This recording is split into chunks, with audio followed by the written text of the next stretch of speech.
What is up, homies? Welcome to a review of Spider-Man Brand New Day. This movie is a juggernaut. What a juggernaut. Over $1 billion in the first 4 days of its release. Absolutely insane. Yeah. And might I add that 44% of the premium formats that made the most money, the top dog being 3D, number one. Come on, 3D man. number one with a bullet, Are we going to get 3D TVs again, you guys? Are we going to get 3D TVs? Are we back? Oh, man. Are we back, baby? Are we back? Are we the cool guys now?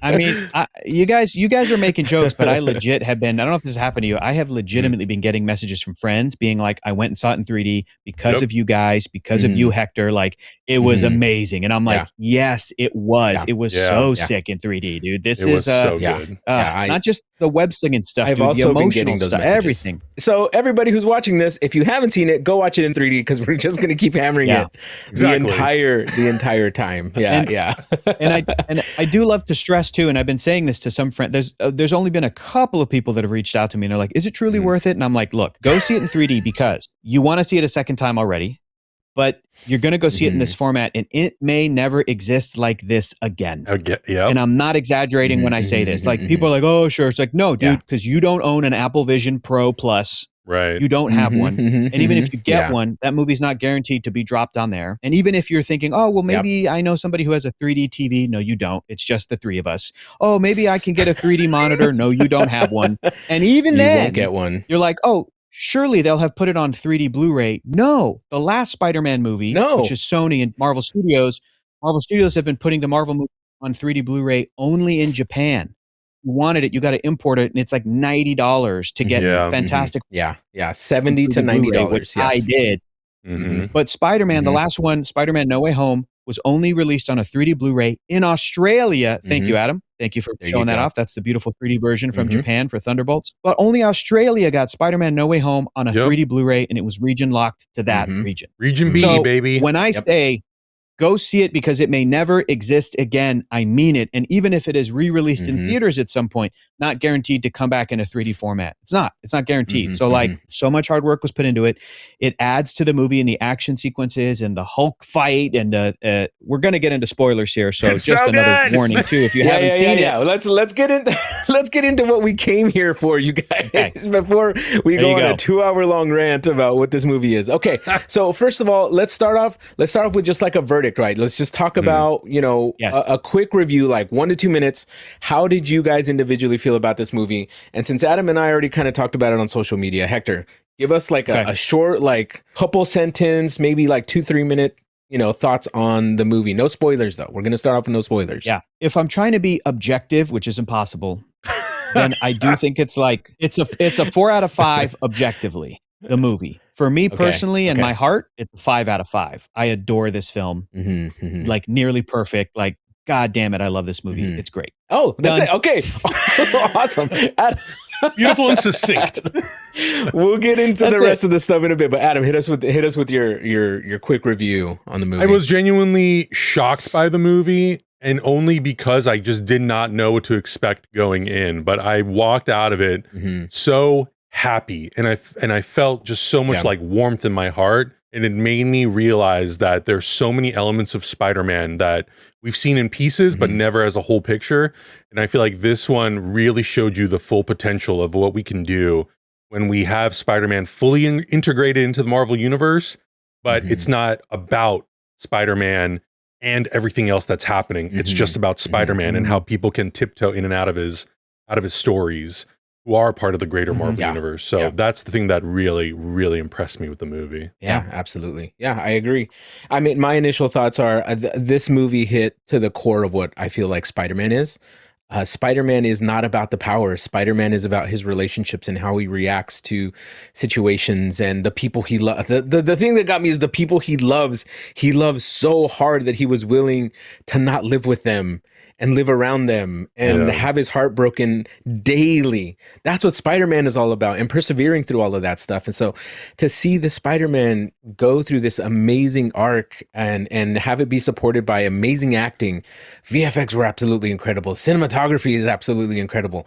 I can't help but like call this movie a 5 out of 5. And that's just me being super biased because, you know, I really wanted to go in loving this movie, and I did love this movie. And, you know, take my stars as, you know, not credible or whatever, but I feel like this is exactly what Marvel needed right now. And I feel like it set me at ease for Doomsday so much because the fan service did not feel like fan service. It felt like part of the movie.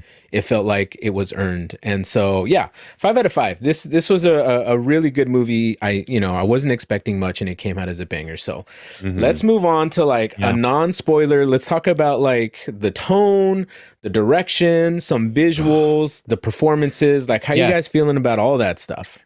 I think a great way to do this is to compare to what came before. And I'm seeing a lot of people do that right now. And I don't want to be I want to try to be fully transparent. Like, I do love this character, and I especially love and have been rooting for the idea of the Marvel Cinematic Universe. I know there's a lot of people that watch these movies that are like very loyal to, no, Spider-Man was better when he was by himself, or X-Men shouldn't be integrated into the rest of the stuff because the X-Men movies are great.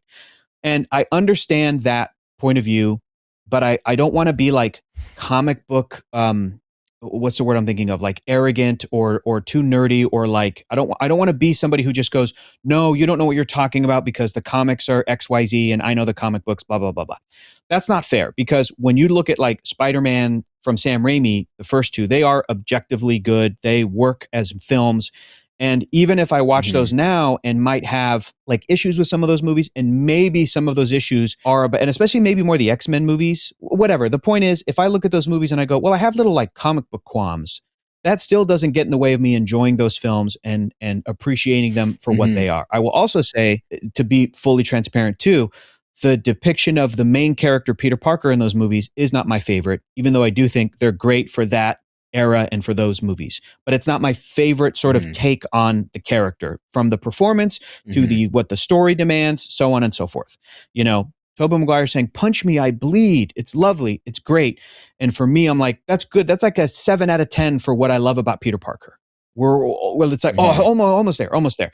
In the same way that I think I love more the Andrew Garfield Spider-Man, but I'm still like, there's still some things that I think we're focused on instead of what should have been focused on for those movies. Clearly, they're very uneven movies, whatever. But when you get to the Tom Holland stuff, I remember people saying about Homecoming, oh, he's not suffering consequences enough.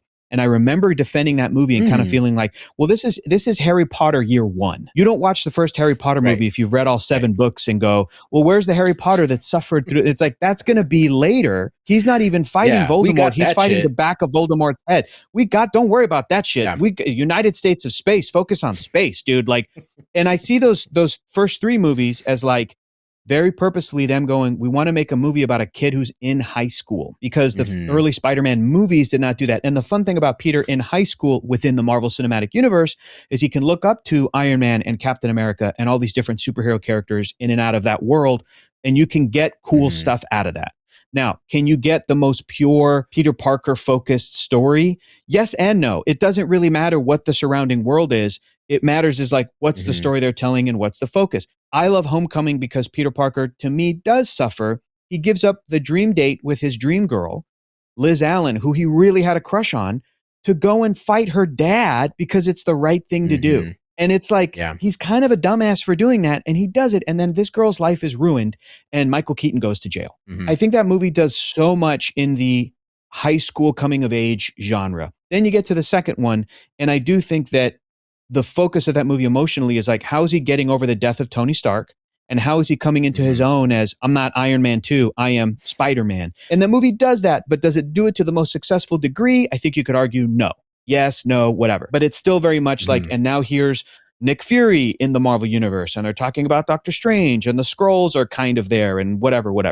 Then the third one is, I think they decided to take advantage of the fact that they could bring back Tobey Maguire and Andrew Garfield and the villains, and I think it's super successful in that way. And I do think that Peter's story is still serviced very well. He loses Aunt May. It is emotional. He sacrifices what he sacrifices at the end of that film and decides not to talk to MJ. He says, I'd like a cup of coffee. That is also Peter Parker, and I think that with this is a beautiful double feature. So now we get to this, and I think that the tone was perfect for going off of what has come before. And like Adam said, also includes other characters from the Marvel Universe, the Punisher, my God, which I never thought we'd get, and Hulk, and so on and so forth. So like, but the focus is Peter and what he's going through. And I think that in that regard, now we're into like Peter in his 20s. Can we get a trilogy out of this? Because Peter Parker in his 20s is very different than high school Peter Parker. And it's very exciting where they could go. And then I think I'd love to see Miles come in, Miles Morales, but I also don't want to kill off this Peter. And I think Peter in his 30s is a different trilogy, or in his 30s and 40s. And we've seen some of that in comics recently, and it's kind of fantastic. So I'm so excited about that focus. And I think that's the thing that people are connecting with the most, is the emotionality and the message of, if you're a man especially and you're lonely, God damn it, reach out. Like, it's beautiful and it's making us cry, and it's because it's really pure and it's really honest, and they're doing a great job focusing on it. Yeah. You should have given me a timer on that one too, Augustine. All right. No way, man. That was a great dissertation on what the movie is. No, that was really good. Adam, what do you think about the direction? Like, what did you feel like Destin brought to this movie? I mean, I think to piggyback off of what Hector is saying, you know, the emotional qualities of the movie is, I think, one of the strongest qualities of the film. And I think that Destin Daniel Cretton coming in and acknowledging that and understanding that, like, the interesting part of what this movie is Peter's loneliness. Like, I think really playing in that sandbox of, he lost everything. Everything that we came to love in those first three movies, he now no longer has. He's on his own. He doesn't have Stark Tech. He doesn't have his best friends. He doesn't have the resources like he has. He's really back to just scrounging up stuff that he can find around him to help him be the best version of Spider-Man than he's ever been. And I think that was a really, really fun, interesting, emotional place to go, because they've done the highest of highs. He was in Infinity War. He was in Endgame. He got to battle Thanos, and he got to battle all these incredible villains. He got to battle alongside the Avengers. The stakes just got bigger and bigger and bigger. And then you bring in Toby and Andrew. And I do think that it was a right call, whether it was Destin exclusively, or if it was Destin, Daniel Cretton, Amy Pascal, and Kevin Feige all coming together and saying, you know what, we shouldn't go bigger. Let's go back to being more intimate. Let's go back to being smaller. Let's go back to Spider-Man being the friendly neighborhood guy. Let's go back and see what we can really extract out of this story and get to the heart of who Spider-Man is. All of that beautifully coalesces at the end of the movie. When we get into spoilers, we'll talk about it. You know, some of those characters also share such commonalities with Peter Parker. And that's why I think it feels so natural to bring in a character like the Punisher. The Punisher is just like Peter in terms of his loneliness and how he has this very solo crime-fighting career. But they come from it at such opposite ends, right? Like, they couldn't be any different, but they're also very similar. And I love that the movie is able to balance all that. And I think also, this is the most of Spider-Man I think we've seen out of all the movies that he's been in. Like, he's Spider-Man for the majority of the movie. And I think it's able to really balance him being Spider-Man and us caring about him being Spider-Man, but also him being Peter and seeing Peter kind of go through the struggles and the obstacles that he goes through, and witnessing him seeing the girl that he loves maybe in love with someone else. And that's basically what Peter's going through. So I think when it comes to Destin finding ways to bring that human element into the story and to find the thing, that webbing that will kind of connect us with Spider-Man, it's all there. All of those human emotions, all that human element, and all of those feelings that I think brings out the emotion of that movie is all present. And I think part of it is the script is just really, really solid. Part of it is Destin understanding that in order for people to fall in love with Peter and Spider-Man again, there is a little bit of like, we need to attack this from a different angle. And part of it is just manipulating the audience's emotion, but it feels authentic to what Peter is going through. And like, I love Shang-Chi. I think we all love Shang-Chi. There's so much great stuff about that character in that movie. And I think a lot of that is also present in Wonder Man. And I know Destin didn't direct every single episode, but he was the co-creator, I think co-showrunner also. And the episodes that he directed, you know, I think that there is a lot of that emotion, a lot of that humanness that is President Simon Williams and Trevor Slattery. And I think that's why we fell in love with Yaya and Ben Kingsley and their dynamic. It all really works. And I think that's carried over into the Spider-Man movie. So I think Destin just really understood that if you want to make a really good Spider-Man movie, it's got to have heart, emotion. It's got to look good. You know, they definitely made this look like a movie for the first time. Contrast, color, all that kind of stuff. So I think it just was, I don't want to say it was lightning in a bottle, because I think that if Destin comes back, he'll be able to do it again, because now he's 3 for 3 between Shang-Chi, Wonder Man, and Spider-Man. So I think he just really understood what the formula kind of needed to, one, mix it up, and to two, make it feel emotional. And there is a groundedness to the movie, but it also does embrace this like science fiction fantasy element that I think is also something that Spider-Man needs to have, because he's Spider-Man. He is this fantastic character. So yeah, I think it was just this perfect perfect group of ingredients that they were able to really pull off. We got to give him props too, because this dude hit the visuals and the action so well too, right? Like, I don't know if you guys have seen him, but there's reels online of them comparing Spider-Man, this movie, to the video game. Have you guys played the video games yet? Yeah. Have you guys played them at all? Okay. So much stuff that they pull from there. Games, but they're great. Those games make you feel like you're Spider-Man, and to see those moves like pulled off in live action, and props to the stunt team that did this too. I'm pulling up the information. It's Peng Zhang, who has worked with Cretton in the past on Shang-Chi. And to bring this style of like Hong Kong wire action visuals, one of the scenes that was called out was when he was fighting the Hand, and they used each other as like a chain, almost like a whip, to like try to hit Spider-Man in the jail, right? Whole sequence is crazy. Oh my God, that whole sequence is insane. So for Destin to balance the tone, the direction, the visuals, and then like this acting was also freaking incredible. Like, so good. I feel like it was some of the best stuff that, oh, sorry, Nessie. I feel like it was some of the best stuff that we've seen. What's his name? Peter. Why am I forgetting his name? Tom Holland too. In a long time. Granted, I don't watch a lot of his movies outside of the MCU, but some of the acting is some of the best that we've seen in an MCU movie, hands down. And so like, it's a huge testament to being a director, to setting proper tones and everything like that, and to pull this off so successfully and make over $1 billion in the opening week is I think it's such a huge testament to like Spidey going in the right direction. So let's go into full-blown spoilers now. Let's talk about some of the character, like your favorite character moments and the stakes, and like what really freaking hit. Was the villains? Was there a villain? What are some of the highlights that you like? How do we feel? Was there a villain? First of all, let's talk about that. We got to put a pin in that, because there are two elements to this movie that I am desperate to hear Augustine's take on, because he's such a Hulk guy and he's such an X-Men guy. So I want to get into that in a minute. But before we get into that whole X-Men and Hulk of it all, I do want to talk about Punisher in this. I want to say that it is once again giving me the fan dreams that I never thought I'd get. I remember we talked about Punisher when we saw One Last Kill, and I was sort of like, I think I've gotten everything I as a fan could ask for. I'm sure there's other great stories in comics that we haven't touched yet, but to get that fan moment of like, the Punisher first appeared in a Spider-Man comic, an Amazing Spider-Man in the 70s. To have the Punisher show up at the beginning of this with a scene where he's like, "What are you doing here, Frank?" Like, they knew each other already, and I don't ever want to see what happened. I don't want a comic book. I don't want a one shot. Annoyed. I don't want to know nothing. Love it. He was super annoyed the fact that Frank was there. He's like, "Come on, dude, come on, Frank, what are you doing here?"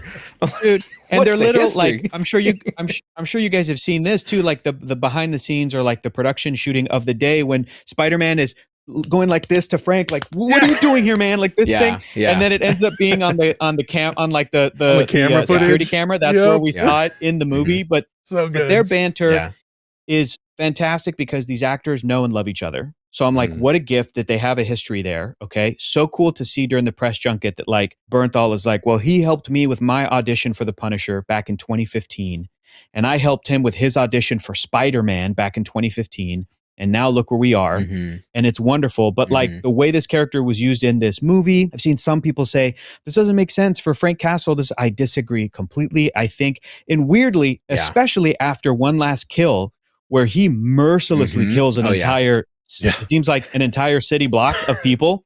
just kills them. Yeah. But at the end of it, it's sort of like he wanted to die. And it was this memory of his family and his kid that was like, you got to keep going, daddy. Like you have to, and he sort of like takes that on and goes like, all right, like I'm going to try and be a hero if I can and help people. And then he helps that guy that was being bullied by the white supremacist or whatever on that city block very satisfyingly, right? In Frank's timeline, it's at some point after that he gets his life saved by Spider-Man.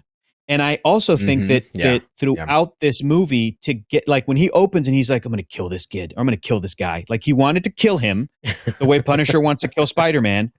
And by the end of the movie, sitting with him at a hospital bed and a little bit of that moment from Sam Raimi's Spider-Man 2, right? You're just a kid. Like that realization, I think, helps him see Peter as like, I think it's a little bit father and son, parent and child, a little bit. But knowing like, look at how heroic this kid is. And he's so young.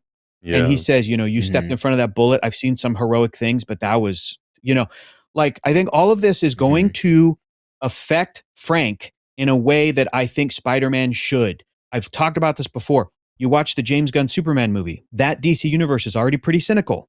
It's got Creature Commandos and Amanda Waller and the Suicide Squad. And, maybe it's a bit of a reflection of the DC universe that came before tonally. And now here comes David Cornsweet's Superman. And he's such a good dude. I think he will affect the heroes around him for the better, because that's what Clark does. Yeah. And I think that's what Peter does, Peter Parker. So I'm so happy that Frank was in this. So funny. I don't need Frank Castle to pop up in every Spider-Man movie going forward. But now my next thing is, here's the other thing that me and my buddy were doing over the weekend, by the way. This is my pal, Johnny Tucellos, John Piricello. Shout out to him and his amazing YouTube channel.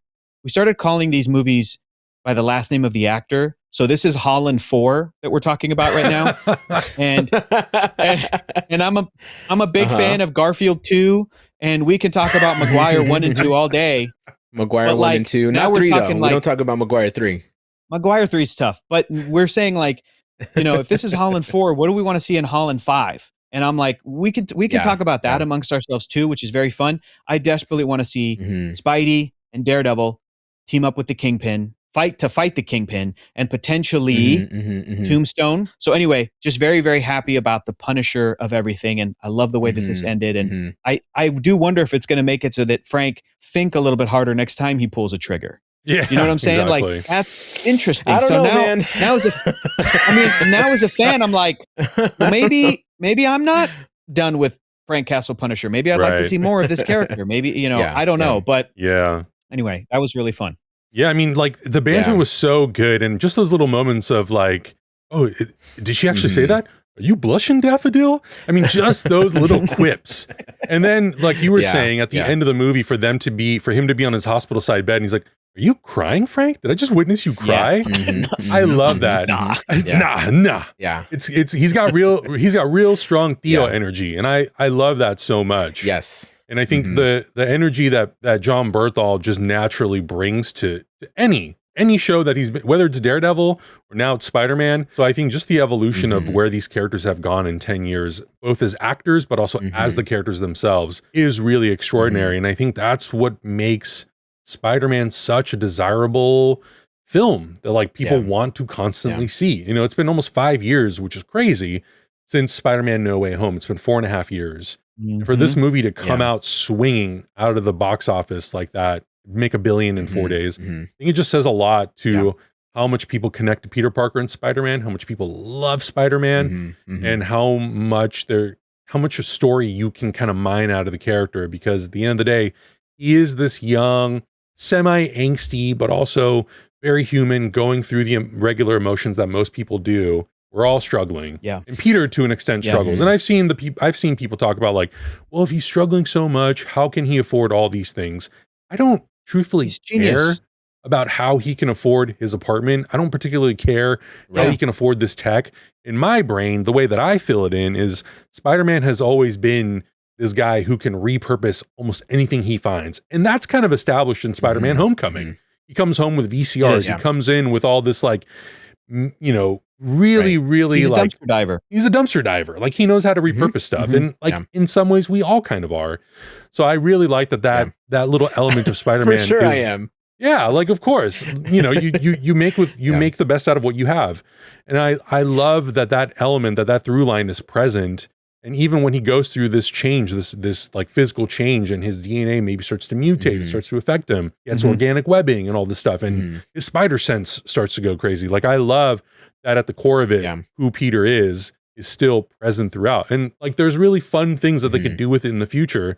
Because his DNA is shifting, and like they might be hinting towards some things, but that's what I really loved at the end of it, is that like the core of who Peter is and the way Tom Holland plays it, it's never lost in the film. And when it starts to get into this like really dangerous place, the movie is acknowledging that this is not a good thing. We're not just being willy-nilly about it. Right. So yeah, it was such a great part of the film.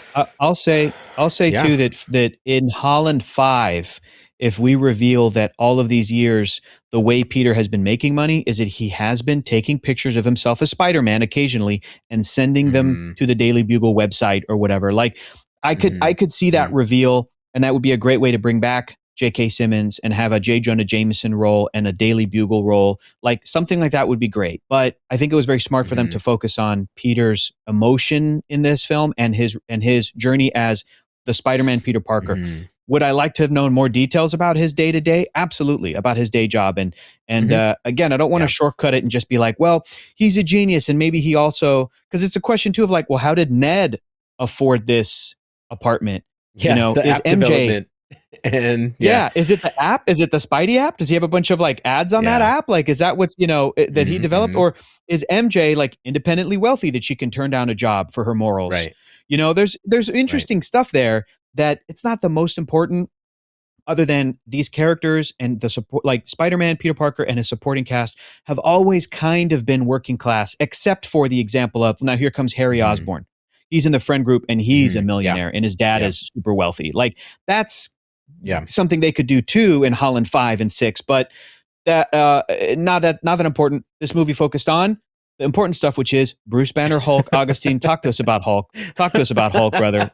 Where are you at? I was geeking out, brother. I was geeking out. Dude. I was like, he's such a fun time watching that movie together. He got bigger. Oh, by the way, this is going to sound braggy, but it's not braggy at all because we didn't plan this. Kevin Smith was to my. I was literally rubbing elbows with Kevin Smith to my left. Adam and I were sitting there, and we were vibing to the music. And then suddenly, I turn around, and there's guys coming in that are going to sit next to us. And I was like, "Oh, you guys can come sit over here." And then I turn, and it's Kevin fucking Smith sitting right next to me. Adam and I were so like, we didn't know what to do, so we didn't even say hi. We just kind of left him alone. He did his thing. But while we were watching this movie, I felt like all three of us were kind of watching it together because he was geeking out more than we were. And to see him geek out like I did to the Hulk stuff was incredible. The fact that Spidey says, I didn't know you could get that big, meaning Hulk got bigger because he was more angry. I was like, brother, is this leading to the Hulk that I'm looking for? The wild, crazy, people think he's a monster, on the run, can turn on you in a second, then there's not a thing you can do about it. Like the Hulk is that guy who can destroy all of New York if he wanted to. And I feel like we're kind of slowly inching towards something like that. And I've been saying this for years, the World War Hulk situation, I think should be done somewhere in the MCU. It would be such a cool way to do a big tent pole, all the Avengers coming together to defeat the Hulk kind of situation would be so cool. And now that we have Sentry and we have Stark Tech out there, it just leans into the classic way that this story is told, which I think was really, really cool. And to me, I was like, okay, let's I don't even know what to call it, like desanitize the Hulk because he's always been liked in the MCU. And I'm like, sure, he's liked because he's this guy.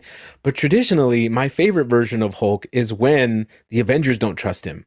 And when he's the wild card in situations, when he can be helpful, and then sometimes he's not because he loses his shit because it's not up to Bruce to really control him at some point. So that's really, but that kind of goes into like the world building, right? That goes into like what we can see, the potentiality in like super angry world breaker Hulk. And I do want to see that, but the fact that they threw it in this movie a little bit, I'm like, okay, cool. I'm very happy with this version of Hulk. It was also like he was strong. It was also like a really good reminder that up to this point, Spider-Man and Peter, they've never seen that version of the Hulk.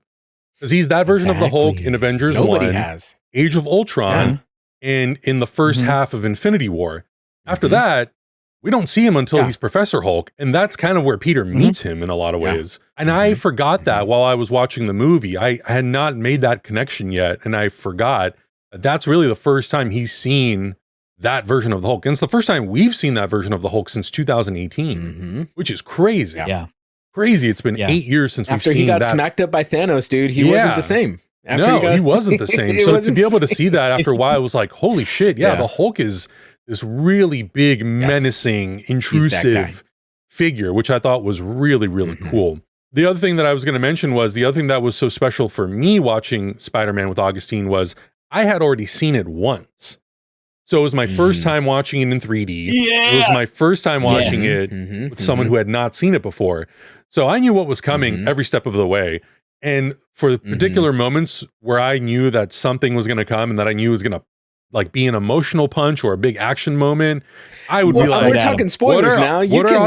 How are Augustine and Kevin Smith going to feel about thinking that MJ was really in love with Peter and remembered who he was, and then finding out it was Jean motherfucking Grey. Dude, when MJ said Peter on the rooftop, Kevin screamed. I went. He literally screamed. He was like, yeah. And Augustine was like, oh my God. Getting emotional. No. Yep. And then the moment she started taunting him, I looked at them. They were both like, oh my God. It was so good. It was so good. It was such a good, that was a great such moment. A good that turn. rooftop Such a good scene turn. is incredible to watch with a packed theater. So I good. got a reaction to both times I've seen the film.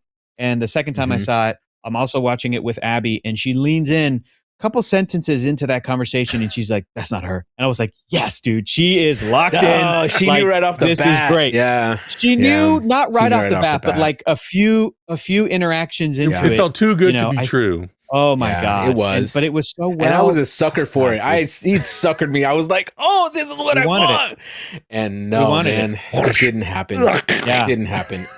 Anyways, let's get to everybody's favorite portion of the way we do reviews. Let's fucking talk about the world building, the predictions. Where is this leaning towards? Because Hector, you mentioned the X-Men. We have inhibitor callers now. We have the post-credit scene with Spidey being off planet, brother. All our reviews end up turning into this. So let's fucking get into it, Hector. So and reach into your fucking encyclopedia. Happy to. I have been talking about anytime the X-Men comes up in the MCU, I've been talking about what my dream for it is. And this movie so far is leaning into that, which is start with young versions of these characters and let these core characters like Jean Grey and Cyclops and Beast and Angel and Iceman, like Holland, Peter Parker, grow up with this series. You can get 10, 15, 20 years out of storytelling just based on when and where you introduce certain characters and how you track their story. Now imagine a Sadie Sink Jean Grey. That's the one that she goes through the Phoenix Saga. But it's not all in one movie. It's like over like a phase or 2 or 3. It's over like a decade. Phoenix it's can gonna have be her own phase, dude.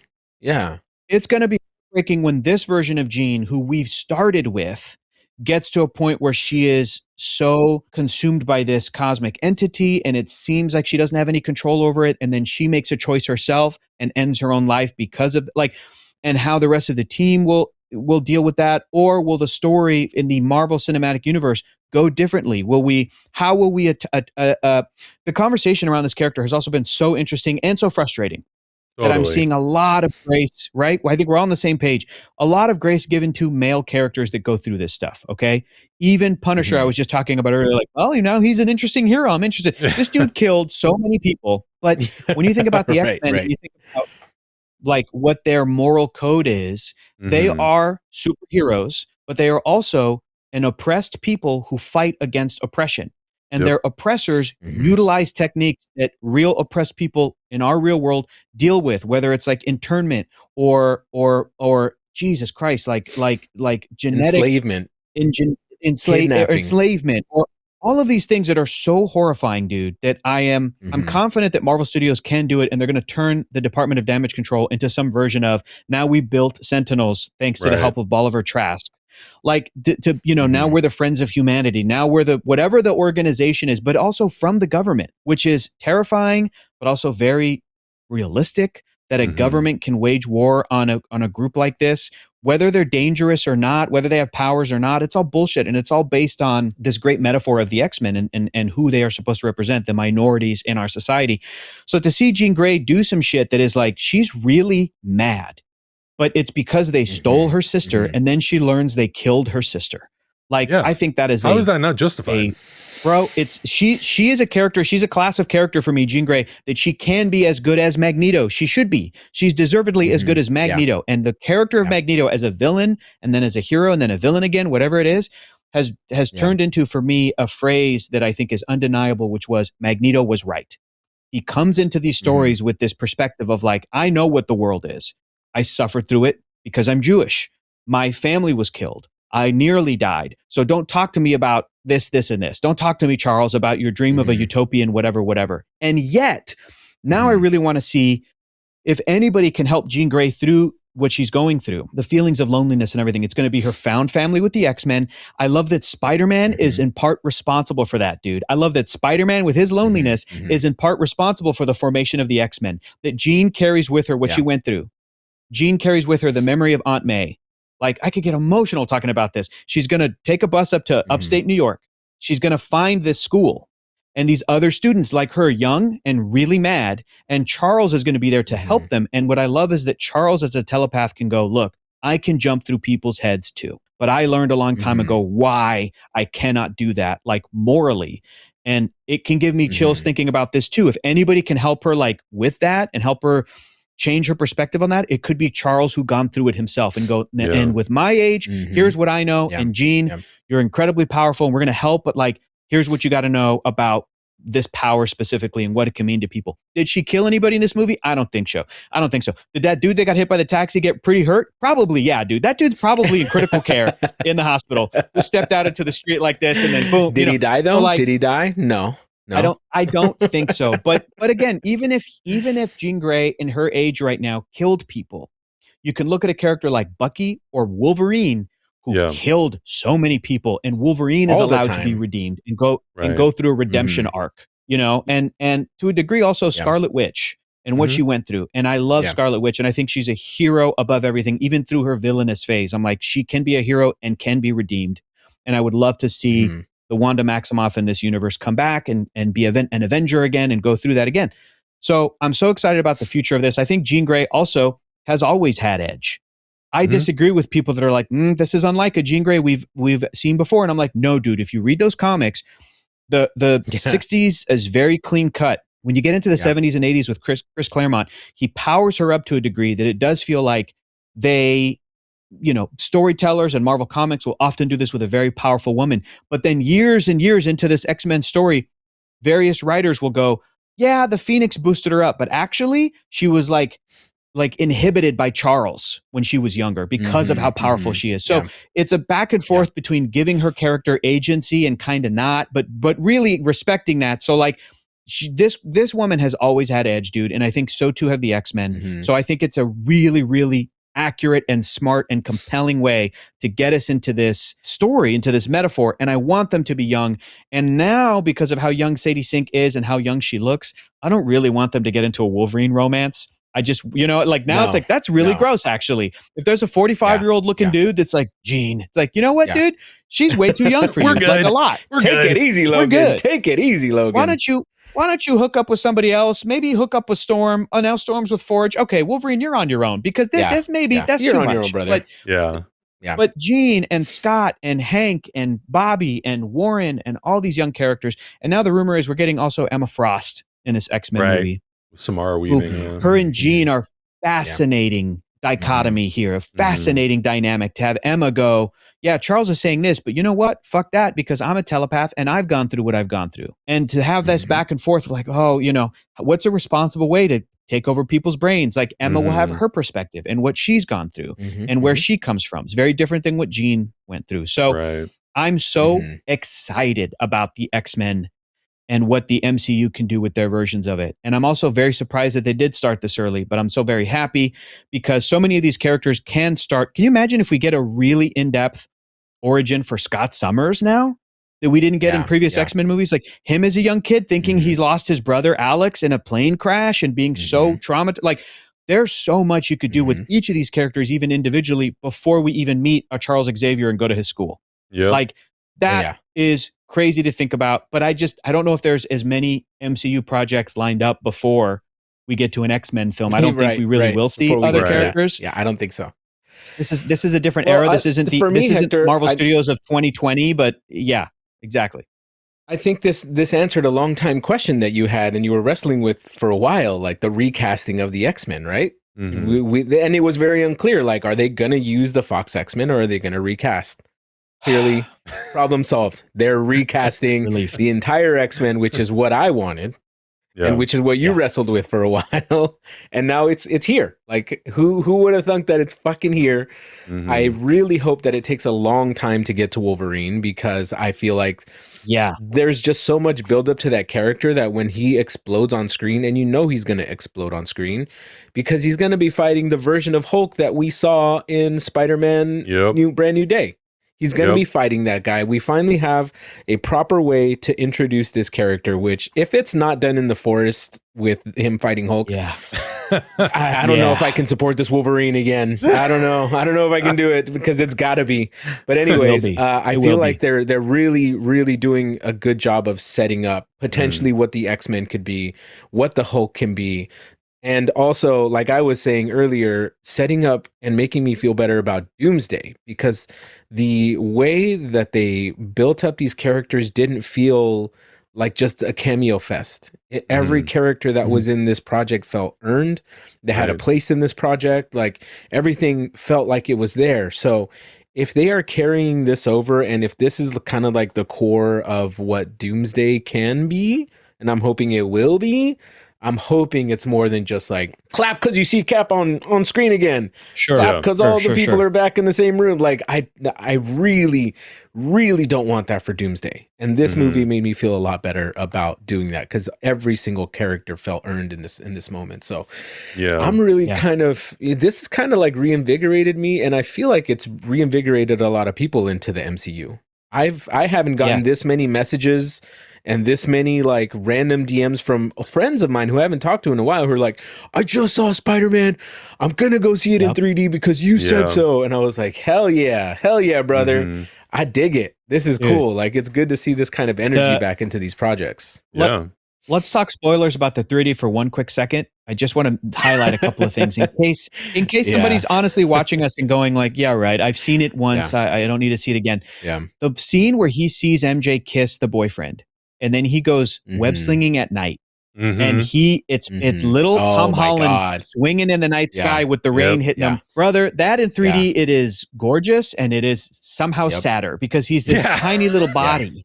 You see what I'm saying? Like the way that they play it, it's like the world is big and he's this tiny little thing just going, so alone. And then you get to the 3D of the Hulk fight, and when that motherfucker Hulk claps down the hallway and it comes at you, my god, dude, when he dragged under Hulk and Punisher's going to the Hulk, the shot, my god, is in 3D. Dude, the shot, and then the ninja fight in 3D. With Web Tornado in 3D, Jesus Christ! I ascend each time. I'm like, this is the best. It's so sick, dude. There's so many moments in not this to brag, that are so worth it in 3D. But Kevin Smith also had huge reactions to those 3D scenes, specifically the one where where Spidey flips around and catches the inhibitor when he's fighting the Hulk, and he like webs it or something. Brother, come on. Augustine and I literally turned to each other and we were like, oh my God. We giggled like little girls. We giggled and giggled and it was fantastic. Exactly. It was so good. It was so good. No, I think the 3D does such an incredible job of just like, and like the thing that I appreciate about the 3D, because the thing that I think gets talked about a lot, and we talked about it with John Knoll even a little bit, is they're always worried about miniaturization. having too much 3D during some of those bigger set pieces because it makes everything look miniature. There are moments like that in Spider-Man Brand New Day. I don't give a fuck. I like that some of the 3D is expanded and that you deal a little bit with that, but it just makes you feel so emotionally connected to what's happening on screen. I think, like you guys are saying, the fights are such a perfect example of that. When he's fighting the Hand in that prison and they're running around the fenced area and then he's jumping and catapulting himself to the other side of the fence, you're doing this because you feel like you're in the fight with him. And so, I think the 3D just amplifies the emotion and the action so much.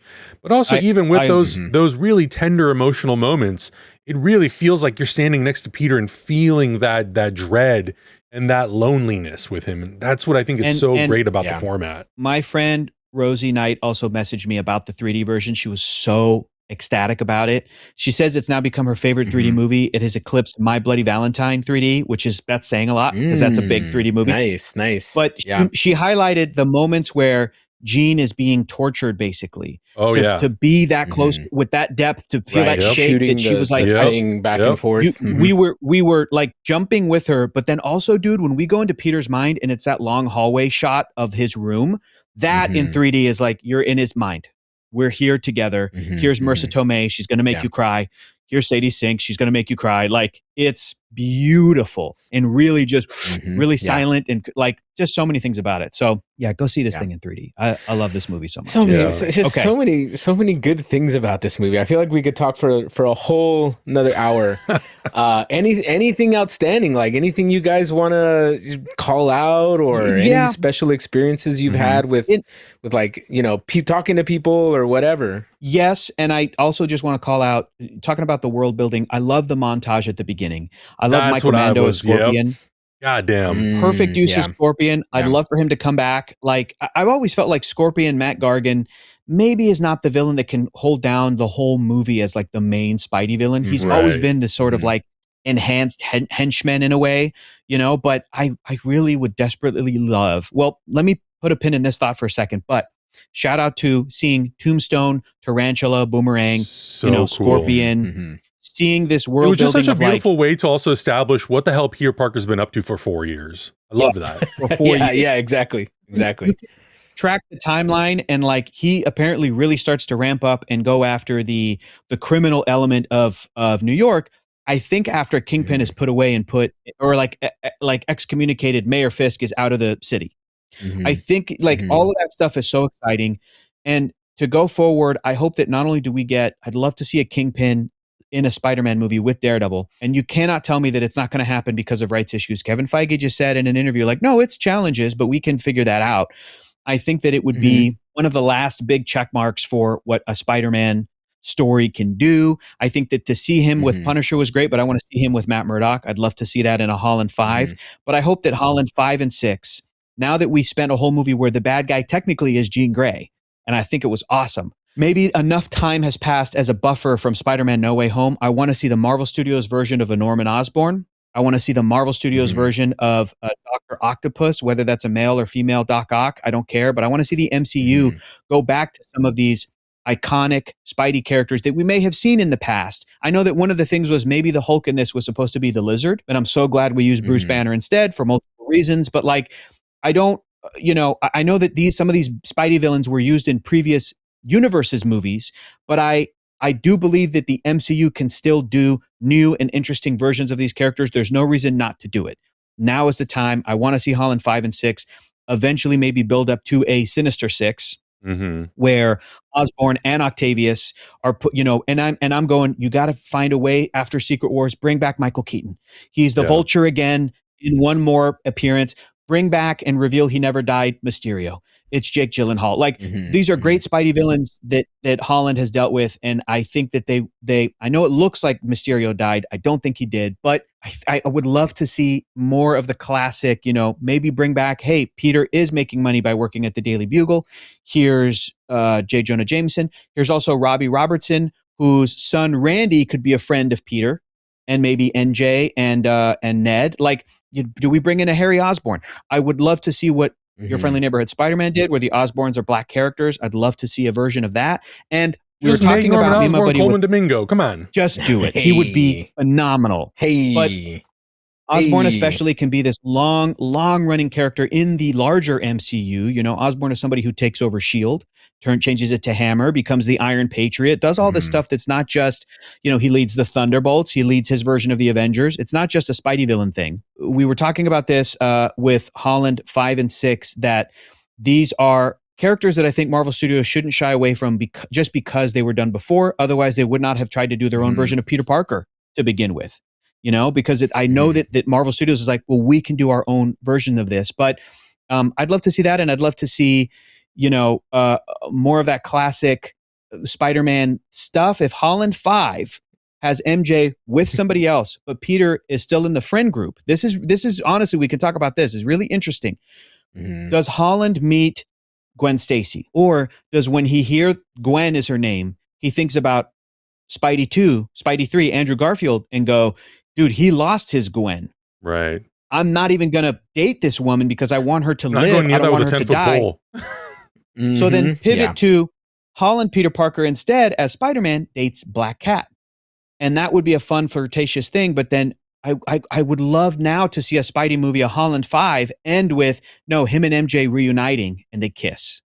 Because even though MJ is a different woman than the girl who grew up with and was dating and fell in love with Peter, it doesn't mean that the MJ now could not be somebody who falls for Peter now. I don't know. I just think it would be great to have Peter have a dating life of maybe somebody else, maybe not Gwen. Too sad. We don't need to do the death of Gwen Stacy, but acknowledge, oh, Gwen is here. Maybe she's dating a Harry Osborn, but then MJ's dating Harry, or MJ's dating whatever. And then he goes, well, maybe as Spider-Man, I can date Black Cat, Felicia Hardy. And the really fun thing about that dynamic is she only wants to hook up with Spider-Man. Soon as he takes his mask off, she's like, can you put your mask back on, bro? And that's devastating and kind of great. You know, great dynamic for Peter to have to deal with, like, oh my God, like this is kind of a toxic relationship. But Black Cat's a great character. Yeah. And then to just lean more into the classic Spidey elements. Police Detective Jean DeWolf was great. I would love to see her in Holland 5 and 6. And we don't have to kill her off the way the comics did. It's very sad. It's very tragic. But we can still have her involved in a story. And will Holland get the alien symbiote in Secret Wars? And will he be the black suit Spidey? Like, I want to get back to more of these classic Spidey things because I trust everybody involved. So that's my summation of the sort of the future and the speculating. And so, that's where I'm at with all of that stuff. I think that's a good tone. There's still a lot of good Spider-Man to cover. And I feel like this set us in the right direction for it. So if Holland 5 is like Kingpin and Tombstone, you know who needs to be brought back is Donald Glover as the Prowler. Oh yeah. But then by the end of Holland 5, it'll be Spidey talking to Donald Glover, like, hey, I need your help to really take down Wilson Fisk, or really take down, like, you know, these are bad guys. So that he's not the most villainous. And then in Holland 6, Prowler going like, hey, kid, I need you to meet my nephew. And then a 13-year-old kid shows up, you know, and then like, oh, I got powers too. How did you get bit? Like, it can happen. I'm so excited about. But I think bring back Donald Glover now, start replanting that seed a little bit, and then we can go from there. Sorry, Adam, you were saying. I agree. Well, and I think if anything, you know, Destin Daniel Cretton, I would assume it's very likely he's going to come back and do a 5th one. If he does a 6th, who knows? Like, I don't know if he'll do a whole trilogy, but it would be really cool if he has the time and he has the interest to do it, because I think they've set, when I say they, it was also really nice to hear that Tom Holland was finally brought into like the creative room, the writer's room, to pitch ideas. And, you know, he's also been listening to the fans for the last 4 years to see what people have wanted. And, you know, I think Tom Holland, thanks, Tom. Yeah, I do think that Tom Holland is the right type of person who can look at, you know, the positives and the negatives and figure out really like, okay, what is actually the right way to go? You know, because I think a lot of people over the internet have a lot of opinions. Some of it I think is just wrong opinions. And I think Tom Holland is the type of guy who knows, well, okay, I don't agree with this opinion, but I know what to extract out of that I think is going to be best suited for my version of Spider-Man. So I do think that it is good to have a guy like that in the writer's room, having these creative conversations to see not only what does he want to do with Spider-Man, but what does he think, based on the feedback that fans have given him, that he thinks is the best sort of trajectory for the character. So I do think that I would love to see this creative team come back and do more with that. It's also worth mentioning the incredible work that the visual effects artist did. with this movie. And I think part of that is a testament to where we've come with visual effects. Part of it is also Destin really understanding how to make a visually compelling story. Part of it, I think also the benefit was that they had more time to kind of figure it out because Tom Holland asked for more time so he could go work on the Odyssey. And I hope that that continues. Like I want the visual quality of Spider-Man Brand New Day to continue, not just in the Spider-Man movies. I would love to see that adopted into some of these other Marvel films. Yeah. Because I think that, I want to come out of this era of this gray, flat looking superhero stuff. And I think some of the other movies in these franchises are kind of catching on and they're trying to pivot and make those adjustments. Some of them are still not there. But I do think that like there's a visual quality and a visual aesthetic to this movie that I think was just so pleasant to watch and experience. I will say too that like I think a lot of stuff does look really great in Spider-Man No Way Home, but I do want to acknowledge too like that was a COVID movie, so that's why there's a ton of green screen and it doesn't look great and it adds a lot of flatness and it's like, well, these actors aren't available there or they have to shoot separately and it's just an actor on a city block with like a green screen crappy New York in the back. Not great, but that's why I say if you can watch that movie in 3D, it enhances all that stuff, but still it really does. I agree with makes you it better. 1,000%, Adam. I really hope that that's a great lesson too, that these movies can just all look a lot richer because it benefits everything top to bottom. So yeah, but kudos to the team on this. I think it's a gorgeous looking movie. Really great. Guys, what a good review. I really like this. We hated the movie, obviously. Obviously. We didn't really have much to say. But yeah, I agree with both of you. This movie sets a good tone for the future. We're back, baby. Spider-Man's back. Yeah. I think Marvel's back. Hopefully Doomsday's a banger. So you got a lot more stuff coming up. Yeah, absolutely. Yeah, man. Yeah. And if anybody's watching this right now that just real quick, who works at a company, it could be Marvel Studios or some other like 3D related thing. If you have access to this movie, the 3D file, just maybe hold on to it. Just save it. Just, and if in the future when this comes out on Blu-ray, if there's no 3D Blu-ray, just hit your boy up. Let me know if I could get access to that file. I will pay you handsomely. That would be great. Just for research purposes, we'll pay you handsomely. Just hang on to it. Just for future, just in case, in case of emergency break glass. And you never know. And let me get that. Hey, let me get that. Hey, let me get that. Let me get that on a Blu-ray. Yeah. Also, if anybody's watching and you have access to the Jaws 3D version, different studio, DM me for an unrelated. Hit up your boy. DM me. Yeah. So far, I think for me, Spider-Man Brand New Day is in my like top 3 of the year. I have Project Hail Mary, The Odyssey, and then this, which I don't think that I was honestly expecting. So I was very, very happy walking out of that first showing and going, God damn, this felt so good. There's like little shades of it that remind me of the Andrew Garfield movies, more so the Sam Raimi Spider-Man movies, particularly the first 2. And I think that's what also made it just like a very well-rounded experience. It's like, oh man, we got back to the human core of Spider-Man and the struggles he goes through, and just made for a very, very enjoyable movie-going experience. And this shit's gonna probably crack 2 billion. Who knows? Let us know in the comments below. What did you think about Spider-Man Brand New Day? What were some of your favorite moments, some of your highlights, and if there was stuff that maybe didn't vibe with you as well. Check out everything else we're watching. We'll see you guys in the next one. Bye.